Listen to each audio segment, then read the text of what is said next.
Pemirsa, Gubernur Jakarta Pramono Anung menegaskan tidak segan-segan memberikan sanksi pemecatan kepada ASN yang hobi memamerkan gaya hidup atau flexing, terutama di media sosial. Pramono menilai flexing tidak sesuai dengan nilai-nilai kesederhanaan sebagai pelayan masyarakat. Flexing atau pamer gaya hidup sudah sejak lama menghinggapi para oknum aparatur sipil negara di kementerian maupun di kantor instansi pemerintah lainnya. Hobi flexing para ASN yang merupakan pelayan dan digaji dari uang rakyat dinilai rentan menodai rasa keadilan masyarakat yang masih banyak berada di bawah garis kemiskinan. Gubernur Jakarta Pramono Anung menyatakan siap mengambil tindakan tegas berupa pemecatan terhadap ASN Pemprov yang terbukti flexing di media sosial. Pramono menegaskan ancaman terhadap ASN yang flexing bukan basa-basi, apalagi tunjangan kinerja ASN di Pemprov Jakarta tergolong cukup tinggi sehingga tidak dibenarkan tampil dengan gaya hidup berlebihan di media sosial.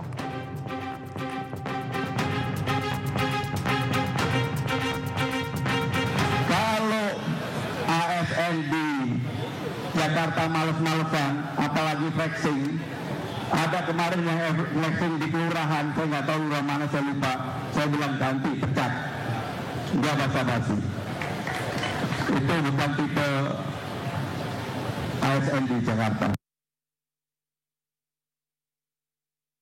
Kita ke informasi lain, Menteri Keuangan Purbayayudi Sadewa mengaku menggunakan jasa hacker atau peretas untuk membereskan masalah sistem Cortex. Purbaya menyebut para hacker yang direkrut berasal dari Indonesia dan memiliki reputasi global. Keamanan cyber Cortex atau sistem administrasi pajak kini telah naik drastis. Dari sebelumnya diskor 30 kini menjadi 95+. Hal ini diungkap oleh Menteri Keuangan Purbayayudi Sadewa.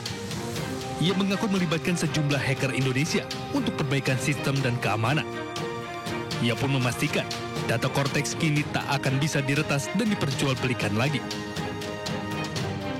Kemarin kan ada data Cortex katanya dijual di luar ya. Ada yang bolong gitu. Sekarang hampir pasti udah nggak bisa lagi. Dan kita juga udah panggil hacker kita yang jago-jago, orang Indonesia ya, bukan orang asing, yang jago-jago. Anda jangan ngira loh, orang Indonesia tuh hackernya jago-jago banget. Di dunia juga ditakutin rupanya. Saya panggil yang ranking dunia itu, yang jagoan. Kita bayar sih, bantuin saya. Jadi sudah dites, sudah lumayan. Meski perbaikan sudah dilakukan oleh tim internal, namun ada sejumlah bagian yang terikat kontrak dengan pihak vendor hingga Desember 2025, sehingga perbaikan keseluruhan tidak bisa dilakukan dalam waktu cepat. Purbaya pun optimis seluruh kendali sistem akan rampung pada Januari atau Februari 2026. Tim Liputan iNews melaporkan. Diduga tak kuat menanjak, truk yang mengangkut 32 siswi SMP di Goa, Sulawesi Selatan tiba-tiba mundur dan terbalik. 2 siswi terluka dan langsung dibawa ke rumah sakit terdekat.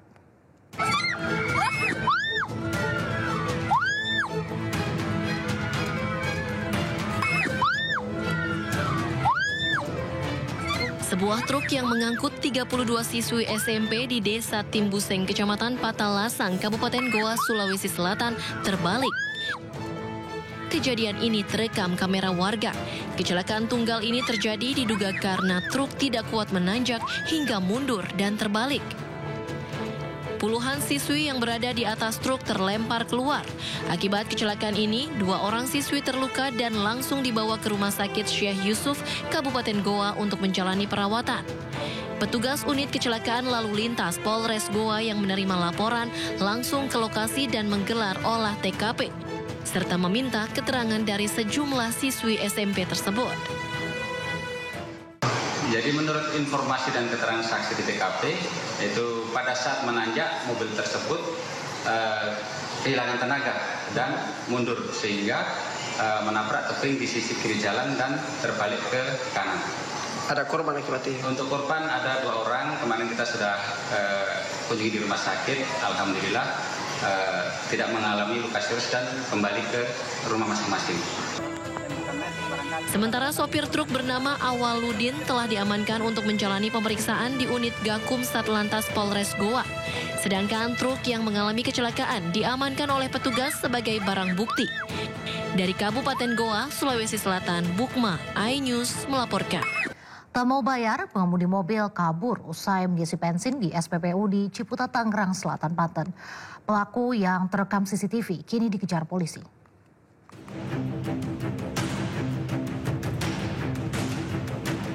Viral di media sosial, sebuah minibus mengisi BBM di sebuah SPBU di kawasan Ciputat, Tangerang Selatan, Banten. Namun usai tangkinya terisi BBM, pengemudi bus langsung tancap gas. Operator SPBU sempat berusaha mengejar namun tak berhasil. Setelah kejadian ini, pihak SPBU telah melapor ke polisi.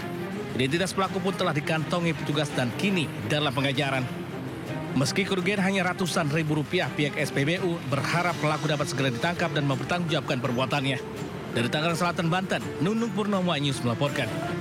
Tak terima ditegur merokok di kamar, seorang pria di Pasar Minggu, Jakarta Selatan tega menganiaya kakak iparnya hingga tewas.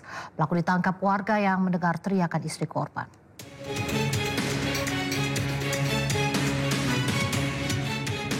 Kondisi pria berusia 39 tahun tewas mengenaskan di tangan adik iparnya.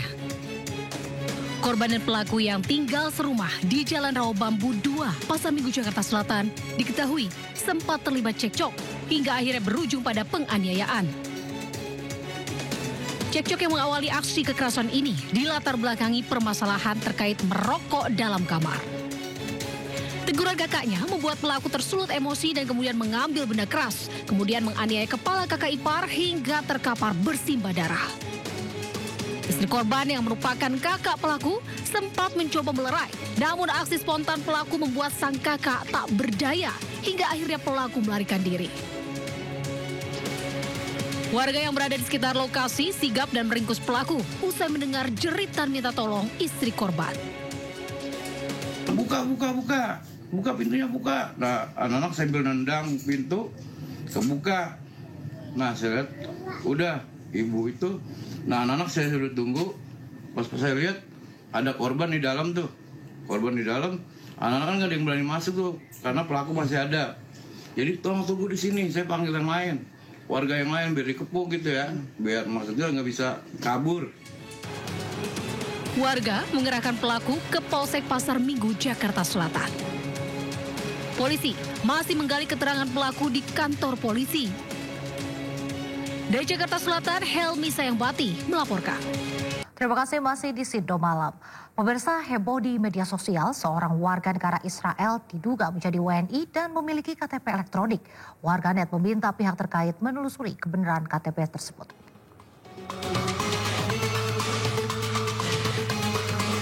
Beredar kabar di media sosial terdapat warga negara Israel yang memiliki KTP beralamat di Kabupaten Cianjur, Jawa Barat. Dalam foto yang beredar, warga negara Israel tersebut bernama Aaron Geller.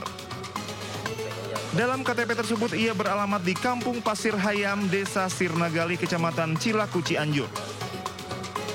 Aaron dan istrinya, Roksana, diduga memiliki paspor Indonesia yang mereka buat secara ilegal. Foto KTP tersebut membuat warganet heboh dan meminta Disduk Capil Kabupaten Cianjur menelusuri kebenaran KTP Aaron Geller.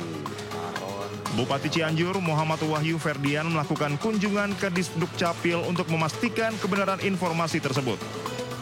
Setelah dilakukan pengecekan langsung menggunakan sistem kependudukan nasional yang terintegrasi, data tersebut tidak terdaftar secara resmi, yang berarti KTP tersebut palsu. Pentingnya kita mengkonfirmasi apa yang ada di berita dan juga menggunakan data-data yang valid. Tadi sudah dicek di sistem dan itu skalanya nasional, ya, langsung live. Jadi tidak ada KTP atas nama Aaron Geller. Wahyu pun mengimbau kepada seluruh masyarakat agar tidak menyebar informasi yang belum terverifikasi kebenarannya. Dari Cianjur, Jawa Barat, Muhammad Andi Isyan, iNews melaporkan.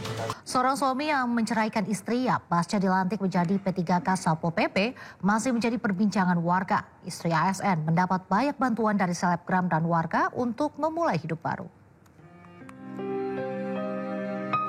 Kisah pilu ibu dua anak di Aceh Singkil bernama Melda Safitri yang mengaku diceraikan suaminya usai dilantik menjadi Satpol PP P3K menyita perhatian publik, termasuk selebgram asal Aceh, Sela Saukia. Ya, ini untuk buka usaha. Melda mendapat bantuan modal usaha dari selebgram tersebut untuk memulai usaha dan hidup baru. Sementara itu, Bupati Aceh Singkil Safriadi Oyon menepis isu yang beredar di media sosial bahwa dirinya memecat suami Melda Safitri.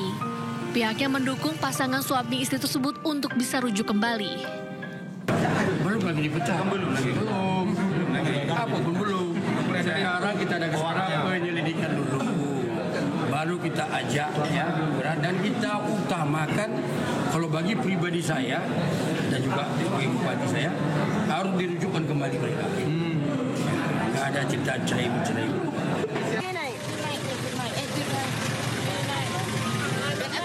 Sebelumnya, video seorang perempuan yang menangis dan membawa 2 anaknya menaiki minibus yang diduga hendak pulang ke rumah orang tuanya di Aceh Singkil viral di media sosial.